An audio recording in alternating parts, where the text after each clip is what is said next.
Bonjour à tous et à toutes. Cette vidéo va être consacrée à ce que je pourrais nommer l'épée dans la pierre ou l'épée de Galahad, puisque nous allons voir que le symbole tracé sur la France que je vais vous présenter dans cette vidéo peut correspondre à la légende du Graal dans laquelle ce chevalier retire l'épée du rocher. Ce symbole est l'un des nombreux que l'on peut tracer à partir des multiples lignes inscrites virtuellement sur la France que je vous ai déjà présenté dans d'autres vidéos. Ce symbole fait également partie de mon second tome, L'Arbre de vie des Templiers, que j'ai autopublié en 2022. C'est donc une date largement antérieure à une récente vidéo sur ce thème, mise en ligne en mars 2025 par un autre youtubeur, et je vous en parlerai brièvement après le générique. En effet, je fais cette vidéo pour apporter des arguments que je considère autrement plus convaincants que les siens. Comme le dit le dicton populaire, il est parfois bon de remettre l'église au milieu du village. Après ça, cette vidéo comprendra plusieurs parties. Je vais d'abord exposer les différents lieux et les personnages qui me permettent d'émettre cette hypothèse qu'il s'agit bien d'une épée dans la pierre que l'on peut tracer grâce à ces alignements. Je ferai référence à des lieux et des personnages des évangiles qui confèrent à ce symbole le caractère d'une géographie sacrée. Mais surtout, j'évoquerai des lieux associés à des personnages historiques, eux-mêmes reliés à la légende du Graal. Ensuite, j'aborderai dans les détails des dates qui appuient l'hypothèse que ces personnages historiques sont associés à la réalisation de cette œuvre de géographie sacrée inscrite sur la France. Vous verrez à cette occasion que l'on peut envisager une forte influence des Templiers, voire même leur participation active. Alors, si vous suivez ma chaîne, vous savez que j'essaie toujours d'appuyer mes hypothèses en vous apportant de nombreux détails factuels et historiques, ce qui conduit parfois à certaines longueurs. Évidemment, cette vidéo-ci n'échappera pas à cette règle. Mais je voudrais vraiment vous inciter à la visionner jusqu'au bout, car je vais dépasser les aspects symboliques et historiques pour vous faire part d'anecdotes très surprenantes qui me concernent personnellement. J'ai déjà évoqué quelques anecdotes dans d'autres vidéos, mais vous allez en découvrir 3 autres dans celle-ci. Vous verrez qu'elles constituent des coïncidences que l'on pourrait qualifier d'hallucinantes. D'une part, parce qu'elles ont un caractère véritablement improbable, et d'autre part, parce qu'elles viennent me relier à toute cette histoire et à ce symbolisme inscrit sur la France. Alors, si vous voulez savoir comment et pourquoi, je vous suggère de visionner cette vidéo jusqu'au récit de ces diverses coïncidences. Pour info, l'une d'entre elles se trouve vers le milieu de la vidéo et 2 autres vers la fin. Vous constaterez qu'il y a là matière à de multiples questionnements. Peut-on parler de hasard, de synchronicité, voire même de prédestination? Vous en serez juge avec ces anecdotes. Vous me suivez? C'est parti.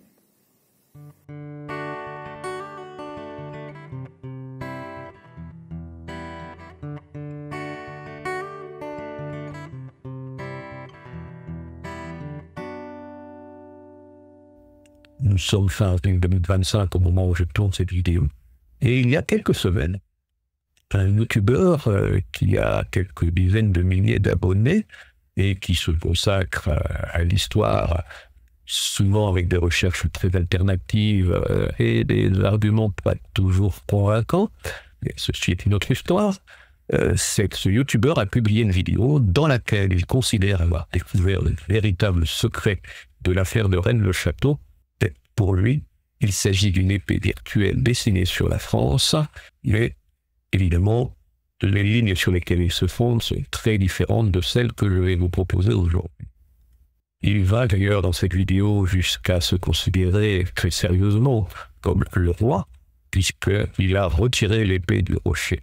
Évidemment, les légendes, les symboles sont liés à des éléments archétypaux Et quand on plonge dedans sans prendre du recul, souvent le fantasme et l'illusion s'emparent de nous. Puis j'arrête là avec ces éléments qui pourront vous paraître critiques, mais qui vous invitent précisément à avoir cet esprit critique et votre libre arbitre. Si vous connaissez ce youtubeur, vous comparerez ses arguments et ceux que je vais vous exposer. Vous pourrez juger par vous-même de la solidité de son hypothèse par rapport à la mienne.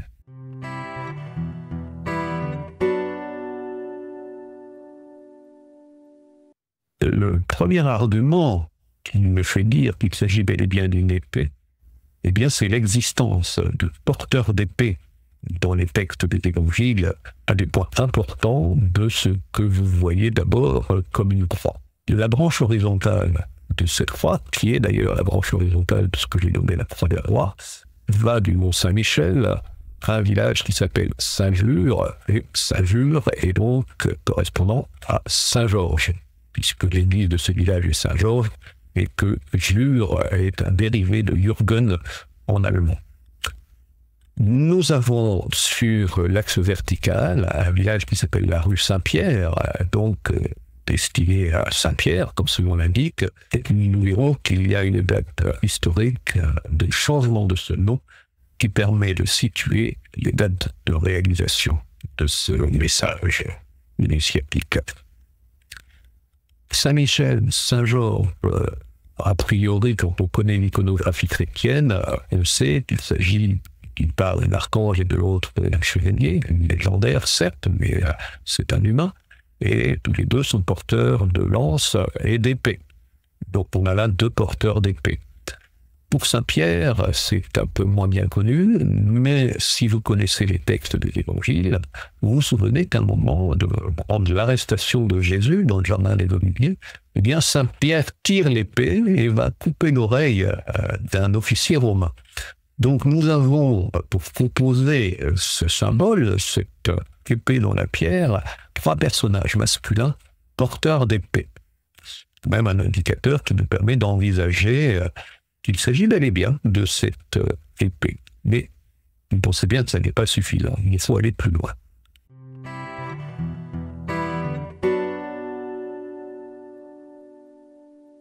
Alors, puisque les trois personnages des évangiles ne me paraissent pas suffisants pour argumenter le fait que ces lignes forment une épée dans la pierre et qu'elles correspondent donc à la légende des chevaliers de la table ronde, il me faut vous indiquer l'endroit dans lequel cette lame est fichée. Il s'agit d'un roc situé juste à côté du château de Salveterra, à Opole, dont je vous ai déjà parlé amplement dans une autre vidéo, et ce roc s'appelle le roc Rhodon, que vous allez voir apparaître maintenant. Voilà. Et alors, Rhodon, en occitan, peut signifier rose ou rouge. Et ce château de Salveterra a été donc érigé par Jacques Ier d'Aragon, qui était, durant son enfance et son adolescence, chez les Templiers de la forteresse de Monzon. Ce sont donc les Templiers qui ont procédé à son éducation. Et comme je l'ai évoqué dans d'autres vidéos, ce n'est pas du tout un hasard qu'il ait construit ce château de Salveterra et à 666,6 km de l'île de la Cité. Salveterra doit également nous faire penser à Montsalvache, ou le mont du Sauvé, qui est le château du Graal, dans la seconde légende du Graal, celle écrite par Wolfram von Eschenbach. Donc Salveterra, Montsalva, Montsalvache et Montsalvi sur la croix des rois. Et ça, c'est un autre sujet dans d'autres vidéos. Pour appuyer cette correspondance, il me faut évoquer la troisième, quatrième légende du Graal, écrite au début du XIIIe siècle par un moine cistercien. Et voici les échos que l'on peut faire à propos de cette légende et de l'épée qu'elle évoque. Vous voyez apparaître le texte dans cette légende qui s'appelle la quête del Saint Graal, la quête du Saint Graal. Un bloc de marbre rouge est découvert qui flotte dans un étang non loin du château. Donc là, du côté de Salveterra, on n'a pas d'étang, mais nous avons un bloc, un roc rouge qui est à côté du château. Et dans la roche, une magnifique épée est enfoncée. Sur le poumon, on peut lire une inscription gravée en lettres d'or. Jamais personne ne pourra m'enlever d'ici, sinon celui qui doit me prendre à son côté. Et ce sera le meilleur chevalier du monde. Et ce meilleur chevalier du monde, dans la légende, la quête des Saints Graal, eh bien, il va s'agir de Galahad. Galahad, qui est donc le seul et unique chevalier qui va ensuite pouvoir découvrir le Graal et s'en emparer. Contrairement à Perceval, donc son père, dans cette légende-là, qui lui va le voir, mais ne va rien pouvoir en faire. Il va échouer dans cette épreuve de la découverte du Graal. Alors, est-ce que cette légende s'inspirait déjà d'une légende antérieure, ou est-ce que c'est la première à envisager cette façon de raconter l'histoire? Là, je ne le sais pas. En tout cas, toujours est-il qu'on peut faire correspondre ce fameux roc Rhodon au bloc de marbre rouge, et donc à partir de là, imaginez que nous ayons bien une épée virtuelle tracée sur la France qui est enfichée dans cet endroit-là. Mais même le contenu de cette légende et l'existence de ce roc Rhodon, il ne suffit pas encore pour pouvoir démontrer ou appuyer cette hypothèse que je vous présente. Il s'agit bien de l'épée envisagée dans la légende qui est inscrite sur la France de cette façon-là. Nous allons nous occuper de ce qui est tout en haut du poumon de cette épée, et vous allez découvrir quelque chose d'assez étonnant.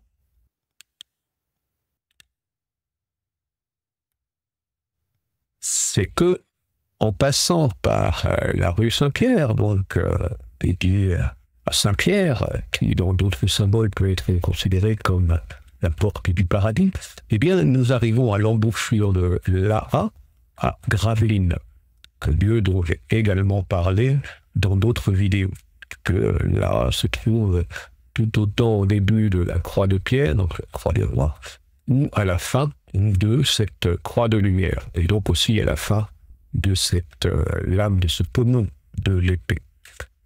Il se trouve que la ville de Gravelines a été construite, enfin, elle existait auparavant sous forme d'un petit village de pêcheurs, mais elle a été érigée sous forme de maison forte et de port par Thierry d'Alsace, qui était le comte de Flandre, et qui a été ensuite suivi par son fils, Philippe d'Alsace.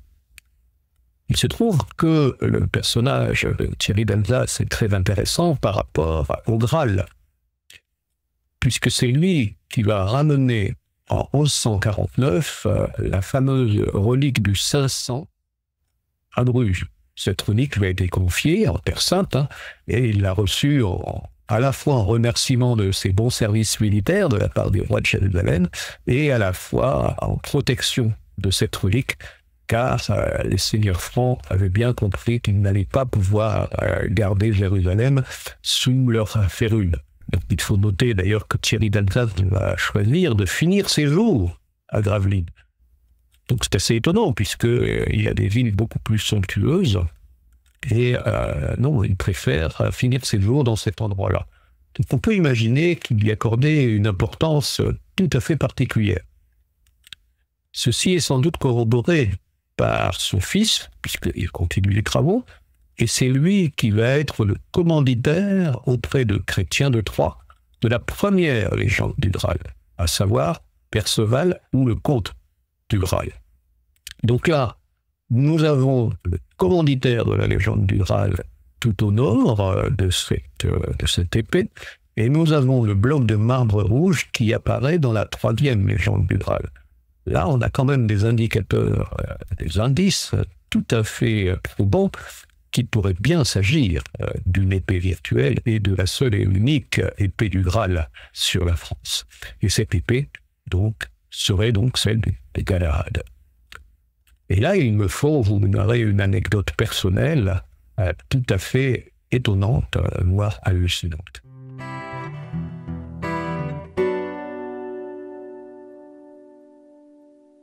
Alors, je passe sur l'ensemble des détails, mais une fois, À Toulouse, je participais à une rencontre, à un événement avec de multiples ateliers et conférences, et j'ai été amené par intuition à me rapprocher d'une jeune femme. Nous étions tous les deux nomades, et nous étions tous les deux sur la piste du Graal. Elle se promenait avec une poterie remise lors d'une cérémonie d'initiation en Amérique du Sud, et il lui avait été dit, voilà, ça c'est ton Graal, et tu dois revenir en France et faire ce que tu dois en faire sur ton pays d'origine. Et pour ma part, toutes ces découvertes, tous ces alignements m'ont également sur la piste du Graal. En allant plus loin dans notre discussion, nous avons constaté que nous étions originaires du même village et que, au-delà de ça, sa maison, le lotissement dans lequel ses parents vivaient, avait été construit sur les terres de ma famille, sur les prairies et les champs dans lesquels je jouais quand j'étais enfant et qui appartenaient à mon grand-père. Donc, nous étions 900 kilomètres plus bas que ce village d'enfance au moment où nous avons constaté cette similitude, quand même tout à fait hallucinante. Quelques jours après, je lui ai envoyé la photo de ma maison d'enfance. Elle me répondait en me disant « Mais je connais très bien cette maison. C'était la maison de mon ami d'école. » Vous voyez là, on ne peut pas dire que le hasard fait mal les choses. En l'occurrence, on peut même ajouter qu'il n'y a pas de hasard. Et le hasard le plus surprenant, c'est que, un peu après cette anecdote, mon intuition m'a suggéré d'aller m'occuper des blasons des chevaliers de la table ronde. Ce que je n'avais jamais fait, parce que dans mes recherches, je m'étais intéressé à des blasons historiques, qui parfois me donnaient des indicateurs quant aux personnages qui pouvaient avoir influencé la réalisation de tous ces alignements. Eh bien, là, je me suis donc intéressé aux chevaliers de la table ronde. Et quelle ne fut pas ma stupeur de constater que le blason de Galahad était quasi similaire à celui de mon village d'enfance. Si vous le voyez apparaître, nous retrouvons la croix rouge sur le fond blanc, donc le fond argent en langage héraldique. La seule différence, ce sont les coquilles Saint-Jacques. Et ces coquilles Saint-Jacques, je me suis plu à imaginer qu'elles pouvaient correspondre à cette jeune femme et à moi-même qui sommes tous les deux nomades depuis quelques années. Donc là, que le blason de mon village d'enfance puisse être celui de Galahad, le seul et unique chevalier qui découvre le Graal, que je rencontre une jeune femme qui, elle aussi, se promène avec ce qui lui a été donné comme son Graal, alors que moi-même, je suis sur la piste du Graal, vous avouerez quand même que cela pose un certain nombre de questions.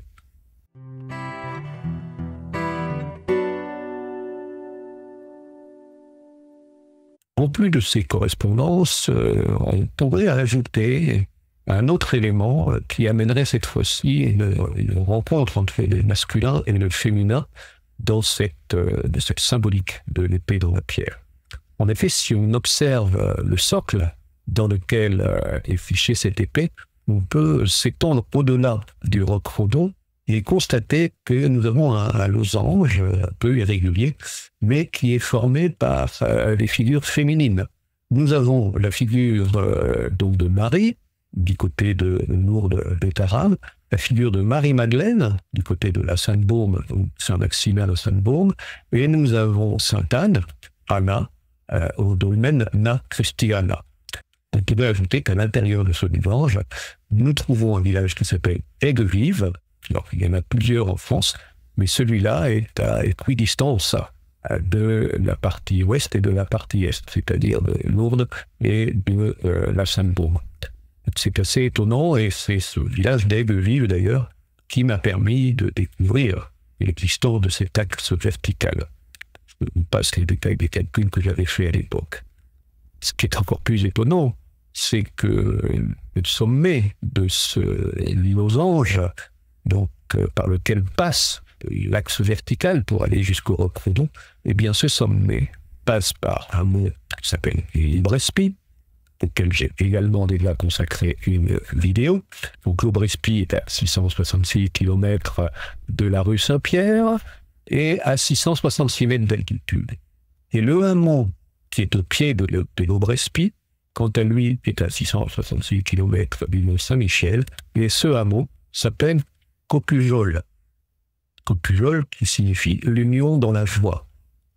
On peut donc là interpréter, à vous de voir si vous en êtes d'accord ou non, que nous avons la rencontre de l'épée masculine, donc Saint-Michel, Saint-Pierre, Saint-Georges, et puis bon, une épée a clairement une fonction masculine, dans un losange qui représente évidemment la féminité, et c'est à la rencontre de ce losange et de cette lame pointue, nous avons le hameau de Côte Pujol, l'union dans la joie. Ça aussi, c'est un indice pour nous indiquer, mais de quoi parle-t-on quand on parle de cette épée dans la pierre et quand on parle du Graal? Mais ceci est un sujet beaucoup plus vaste dont je vous parlerai sans doute dans d'autres vidéos.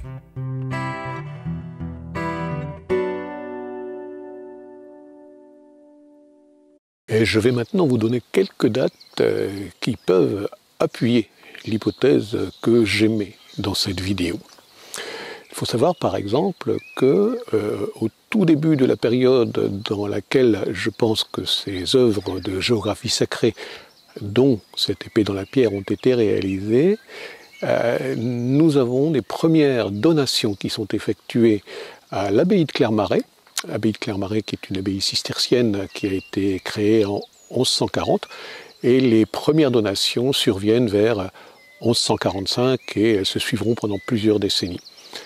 Il est assez frappant de voir que de nombreuses donations sont exactement sur les alignements de cette épée de pierre ou sur la croix des rois qui est juste à côté. Une énorme donation a été faite également par le comte de Flandre, dont je vous parlerai tout à l'heure, exactement entre l'embouchure de l'Aa et Grande-Sainte, c'est-à-dire entre les deux extrémités de la croix de lumière, ou de cette épée dans la pierre, c'est la même extrémité, et l'extrémité prolongée, on va dire, de la croix des rois, puisque celle-ci commence à Saint-Omer et en la prolongeant, on arrive à Grande-Sainte. Il se trouve qu'une donation importante a été faite sur toute la zone de l'eau de plage. C'est une donation de 570 hectares, donc absolument immense, qui comprend toute la zone de dunes entre ces deux axes. Assez surprenant. Il y a également des donations faites par Étienne Ier d'Angleterre et Mathilde de Boulogne, notamment à Éperlec, donc le long de cette ligne, et Étienne Ier d'Angleterre est le neveu duc de Champagne, qui est fortement impliqué dans la création des Templiers. Donc on a aussi là un indice potentiel de la participation de la famille de Champagne et la famille de Blois, puisque Étienne Ier d'Angleterre est issu de la famille de Blois, et c'est le fils d'Étienne II de Blois, qui était le grand frère duc de Champagne. Je vous en ai déjà parlé dans d'autres vidéos. Avançons un petit peu dans le temps, et là nous arrivons donc à Gravelines avec Thierry d'Alsace et Philippe d'Alsace, son fils. C'est à partir de 1159 que Thierry d'Alsace démarre les travaux pour transformer le petit village de pêcheurs en une maison forte et un port plus moderne. Donc 1159, là on est également dans cette même période. C'est en 1168 que son fils Philippe continuera les travaux. Alors chose étonnante, Thierry d'Alsace va choisir de finir sa vie à Gravelines, alors qu'il aurait pu disposer d'autres endroits bien plus somptueux, et notamment à Bruges, là où il avait amené la relique du 500. Cette relique du 500, il la ramène en 1149 ou 1150. C'est d'ailleurs ce fait qui a permis à certains d'émettre l'hypothèse que le Saint Graal était le sang gréal ou sang royal, donc le sang du Christ, et cela pourrait être cette relique-là, qui est encore aujourd'hui à Bruges. Donc là, on a un premier lien possible, de par cette hypothèse, avec le Saint Graal, le Graal. Et le second lien, eh bien, c'est Philippe d'Alsace, le fils de Thierry, donc le fils de celui qui ramène cette relique à Bruges.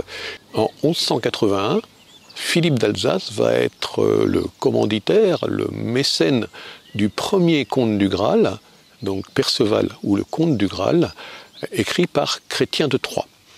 Donc Philippe d'Alsace, qui est comte de Flandre, est néanmoins très proche de Marie de Champagne et de la cour de Troyes, et il va donc être celui qui va impulser, initier la première légende du Graal.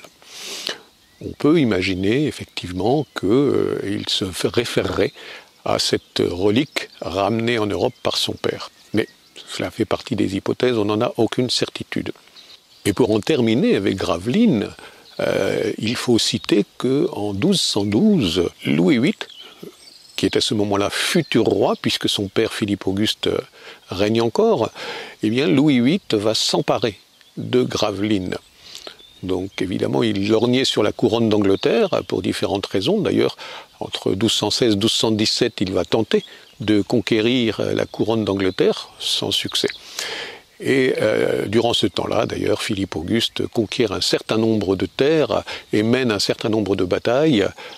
C'est à lui d'ailleurs qu'on attribue le début du royaume de France tel qu'il a commencé à grandir. Et j'ai émis dans d'autres vidéos cette idée que les batailles, les négociations, les différents mariages autour de Philippe Auguste se déroulaient comme par hasard dans des endroits ou pour des endroits dans lesquels se trouvent les alignements de la Croix des Rois. Donc on peut imaginer qu'il y avait une certaine connaissance d'un projet de réalisation de cette œuvre de géographie sacrée sur la France. Donc passons sur Gravelines et j'arrive maintenant un peu plus bas donc à la rue Saint-Pierre. Les dates autour de ce lieu nous donnent également quelques indices intéressants. C'est entre 1218 et 1221 que ce village va changer de nom. Il est attesté en 1218 que le village s'appelle Corlieu et en 1221 qu'il s'appelle la rue Saint-Pierre. Donc il change de nom entre-temps. Alors il faut savoir que ce village est lié à l'histoire de Louis VIII et de son épouse Blanche de Castille. La famille royale avait un refuge de chasse à Lanneuville-en-Haye, au nord de la forêt de Haye, et Blanche de Castille allait régulièrement faire ses dévotions à l'abbaye de Froidmont, qui est distante d'une dizaine de kilomètres, et elle passait par la rue Saint-Pierre et un prieuré cistercien, qui était installé exactement sur l'axe vertical de cette épée de pierre. Et donc, puisqu'on est dans la période où Louis VIII est fréquemment dans la zone, on peut imaginer que ce changement de nom, donc de Corlieu à la rue Saint-Pierre, n'est pas anodin et qui correspond à une volonté bien particulière. Et cette volonté bien particulière, selon moi, est liée à ce projet d'inscrire symboliquement cette croix de lumière, cet arbre de vie des Templiers, ce qui explique la nécessité qu'à cet endroit-là, on cite le porteur des clés du paradis. Et là, je vous ai expliqué le symbolisme de cet ensemble dans d'autres vidéos. À propos de Blanche de Castille, on voit donc qu'elle est bien active avant de devenir reine de France, puisqu'elle est déjà adulte, avant que Philippe Auguste ne décède et ne cède la place à son fils. Et donc, elle va devenir reine de France en tant qu'épouse de Louis VIII de 1223 à 1226. Et ensuite, elle sera régente de 1226 à 1235. En effet, Louis VIII va décéder assez vite et son fils Louis IX, donc le futur Saint-Louis, n'ayant pas encore atteint sa majorité, c'est Blanche de Castille qui va assurer la régence. Et c'est exactement dans cette même période, donc entre 1225 et 1230, que va être écrite la Queste del Saint Graal, donc la troisième ou quatrième légende du Saint Graal, dans laquelle donc il est évoqué cette épée plantée dans un bloc de marbre rouge. Donc j'en ai parlé à propos du château de Salveterra et du roc Rodon. Donc cette légende est écrite également dans la même période de date. Venons-en donc, puisque je parle du château de Salveterra et du roc Rodon, à Jacques Ier d'Aragon. Jacques Ier d'Aragon porte le titre de roi d'Aragon de 1213 à 1276, mais en 1213, il est encore enfant et il est encore chez les Templiers de la forteresse de Monzón. Il les quittera soit en 1218, l'âge de sa majorité, soit en 1223, qui est la date de la fin de la régence de son oncle, et donc la date où il accède réellement au trône d'Aragon. Et c'est en 1246 qu'il va démarrer les travaux de construction du château de Salveterra, donc à côté du roc Rodon. Ce qui est intéressant également, c'est de noter que son tuteur, son mentor dans cette forteresse templière de Monzon, s'appelait Guilhem de Montredon. Et on retrouve donc le nom du roc Rodon. Alors, est-ce que ce roc a été nommé en hommage à ce mentor de Jacques Ier d'Aragon? Est-ce qu'il est nommé en fonction de sa couleur, que j'ai évoqué donc dans la vidéo? Ça, je n'en sais rien.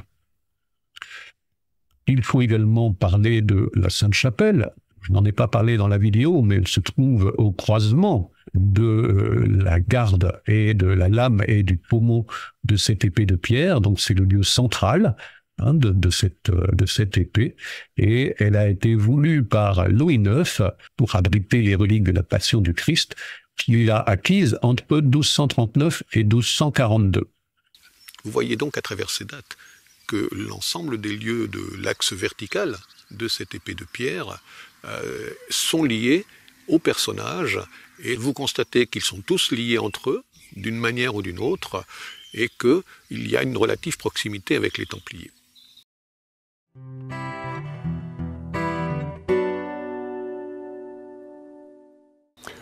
À ce propos, il me faut conclure par le personnage de André de Coulour.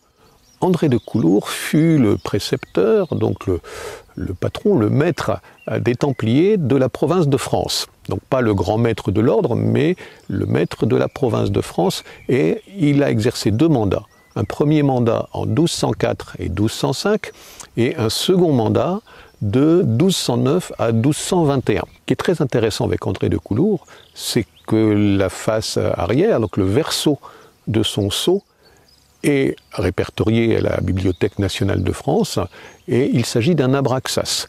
Un abraxas, c'est un symbole gnostique. Il est assez étonnant qu'un précepteur de France utilise comme contre-sceau un symbole lié au gnosticisme, puisque, a priori, le gnosticisme est plutôt considéré comme une hérésie. À propos de ce sceau, certains se sont fourvoyés en interprétant qu'il s'agissait d'un Indien à plumes avec un arc, et cela prouvait que les Templiers étaient allés en Amérique.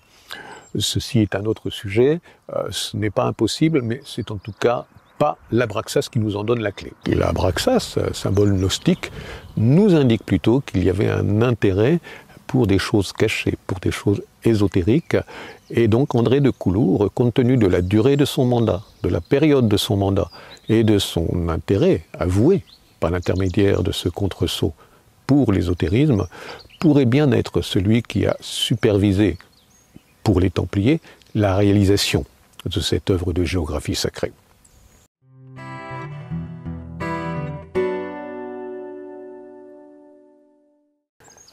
Et à propos d'André de Coulour, il me faut, encore une fois, vous conter une anecdote personnelle. Il y a quelques années, une amie proche souffrait d'une longue maladie, et à cette occasion, j'ai pu croiser des personnes qui étaient proches d'elle et qui l'accompagnaient. Et parmi ces rencontres, j'ai fait la connaissance d'un couple dont la famille souhaitait envisager le don d'un lieu, d'une propriété familiale qui n'avait plus tellement d'usage, qui devenait coûteuse à l'entretien. Et cette famille envisageait de céder le lieu à condition qu'un projet puisse naître qui fût en lien avec les valeurs du grand-père qui avait acquis ce lieu. J'ai donc eu l'occasion de voir le lieu, d'étudier son positionnement, et j'ai eu la surprise de constater qu'il était à côté de terre templière, de la forêt d'Hôte, et c'est à quelques kilomètres au sud de la commanderie de Coulour, dont André de Coulour était le commandeur. Il y a également la commanderie de Cerisier, pas très loin, les commanderies de Joigny, dans le sud, une abbaye cistercienne à Pontigny, et il y avait également une abbaye de Prémontré. Donc dans cette zone-là, qui est une zone peut-être d'une vingtaine de kilomètres de côté, on trouve des lieux importants, des 3 ordres qui ont, selon moi, contribué à ce projet, et avec en arrière-plan l'idée de la res publica Christiana. autre sujet dont je vous ai déjà parlé. Donc première surprise, cette propriété était juste à côté d'anciennes terres templières, peut-être même en faisait-elle partie, et ces terres templières étaient celles de la commanderie de Coulour, donc le commandeur qui a manifestement supervisé ces œuvres de géographie sacrée. Étonnamment, le village s'appelle aujourd'hui Ars d'Ilo, mais auparavant il y avait deux communes, donc la commune d'Ars, qui peut signifier l'arche, et d'Ilo, qui était l'abbaye des Prémontrés, dont l'origine est le latin Dei Locum, le lieu de Dieu. Donc cette propriété, en se référant à l'étymologie, pouvait être considérée comme l'arche dédiée à Dieu. Surprenant. Mais je n'étais pas au bout de mes surprises, car en discutant des projets possibles, qui ne se sont pas faits pour en finir, mais j'ai appris que le grand-père de cette famille, qui avait acquis cette propriété dans les années 30, était en fait originaire du village de Montsalvi, dans le Cantal.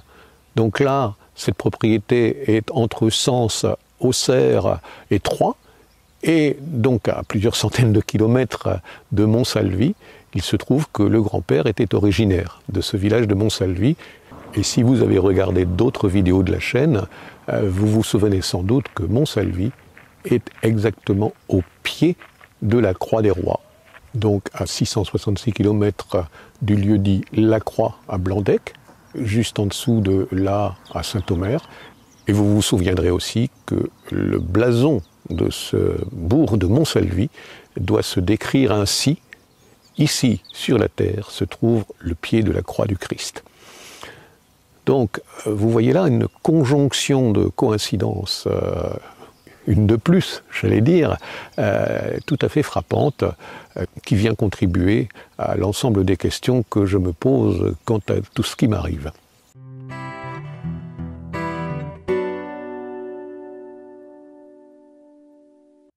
Alors, si vous avez visionné ce youtubeur dont je parlais dans l'introduction, je vous les juge de ses arguments et des miens par rapport à la possibilité d'une épée virtuelle inscrite sur la France. Par ailleurs, les anecdotes que je vous ai racontées pourraient me faire imaginer, comme l'autre youtubeur, que je suis le roi, puisque c'est moi qui ai découvert l'épée fichée dans la pierre.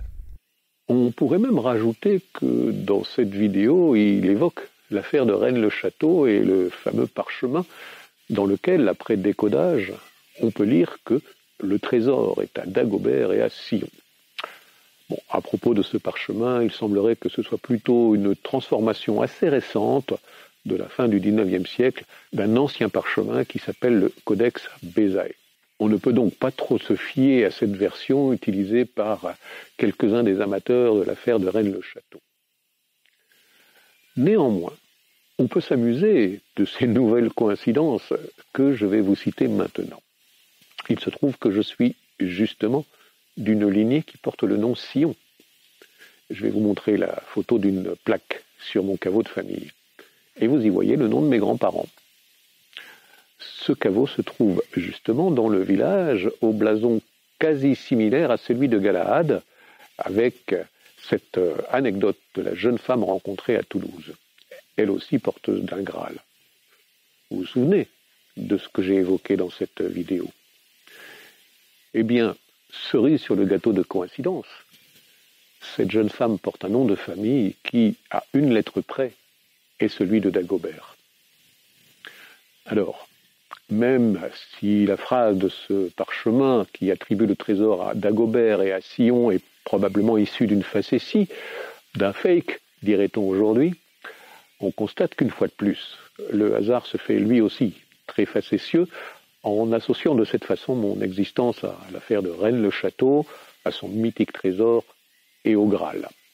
Et puisque je viens d'évoquer ma lignée par l'entremise d'une plaque sur mon caveau de famille, il me faut vous parler aussi de celle qui se trouve juste à côté, car il y a là aussi un élément encore plus étonnant. Je l'ai d'ailleurs évoqué dans mes conférences. De l'autre côté du même caveau, c'est ma lignée arrière-grand-maternelle, et Fievé Fauquemberg, et il se trouve que les Fauquemberg, sont la famille de Saint-Omer Fauquemberg. Saint-Omer, co-créateur des Templiers. Et nous avons dans cette lignée-là, à partir de Hugues des Fauquemberg, 4 personnes qui vont être princes de Galilée et de Tibériade, à savoir 4 personnes qui vont régner sur ce qui a été auparavant le trône de David. Donc là, on a un certain nombre de coïncidences qui n'en sont peut-être pas. Raison pour laquelle je devrais sans doute me méfier des interprétations possibles.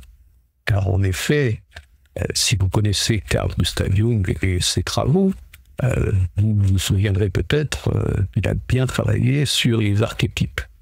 Et à un moment, il évoque le fait que l'archétype peut s'emparer d'une personne jusqu'à ce que cette personne incarne les fonctions, l'histoire, les légendes autour de cet archétype et finissent même par être envahis, happés par l'archétype et donc finissent par se prendre pour l'archétype. C'est ce qui visiblement pend au nez de cet autre youtubeur et ce dont je me méfie.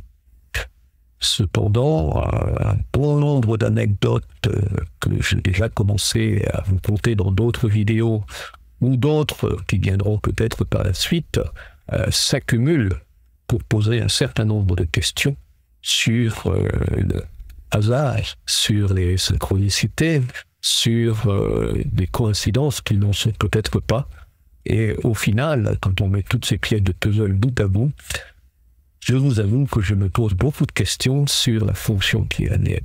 Mais ça, allez sur le site web, lisez mes ouvrages, lisez également le livre que j'ai reçu en canalisation.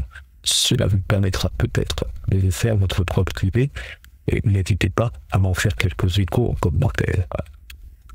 À bientôt dans d'autres vidéos.